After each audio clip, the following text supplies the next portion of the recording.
We're discussing geography, and under geography is the development and inequality. So development is the improvements in the quality of life and economic well-being of people. So if your quality of life improves and your financial or economic well-being improves, that is considered development.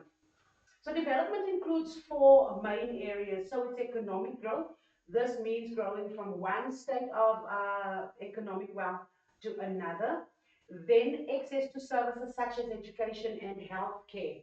And then improved infrastructure and standard of living. And then the last one is reduction of poverty and unemployment. Because of your grade, this is specifically for grade 11, this is stuff that you should already know these four definitions, right? And it is self-explanatory. So let's have a look at the types of development. So economic development means an increase in income, employment, and industries. So the increase in income and employment would more lean to the individual, but industries would lean towards business, right? Then social, better education, healthcare, and housing. So when you improve from living in a specific type of housing or a specific type of education or healthcare, it means that your social development is increasing. So it's just better of everything, right? Moving from an RDP house to a bond house, that would be social.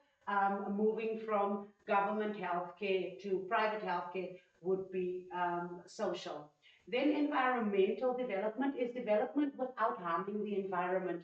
So, and this is something that humans struggle with most of the time because our resources come from the environment, but it is also development without harming the environment, which means if ESCOM didn't burn fossil fuels and let's say they only used solar and wind power to generate electricity, that would be considered environmental development.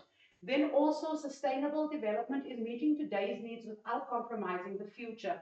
When we are building houses or building roads, the road infrastructure, it should be meeting today's need without compromising the natural habitats that are there or anything in nature that cannot be replaced. And that is what sustainable development means. Then let's have a look at indicators of development. And indicators of development helps compare the levels of development between countries. So we have economic indicators, and here I went a little bit in depth. So GDP is the gross domestic product, and the definition of GDP is the total value of all goods and services produced in a country's borders in 1 year, right? And the year would normally be specified. Then we have GNP, which is gross national product, and this is the total value of goods and services produced by a country's citizens and businesses, regardless of the location in 1 year. Then we have income per capita, and income per capita is the average income per person in a country in a year. So it would be taken on an average for a couple of people in a specific income for sorry across income brackets, and that would say what it is. So it would take the guy who's a top earner and someone who is also someone in a low paying job and then do an average income per person for the country. Then we have social indicators, and social indicators is the literacy rate, which at the moment for me is alarming. But a social indicator is the literacy rate. People or students being able to read, or just people in general being able to read, of course, a very important thing. Then life expectancy, how long are we expected to live? In life expectancy changes over extended periods of time. The people's life expectancy a couple of decades ago was lower versus the life expectancy now. And also there's a difference in life expectancy between male and female. Then access to clean water is also an indicator because not everyone across the globe has the same clean water or drinkable water that other countries have. And then infant mortality rate. This is, I think, if I'm correct, babies who die before the age of 5, 2 or 5, it's one of those two. But infant mortality rate also is a social indicator because then you can gauge how well the healthcare of that particular country is.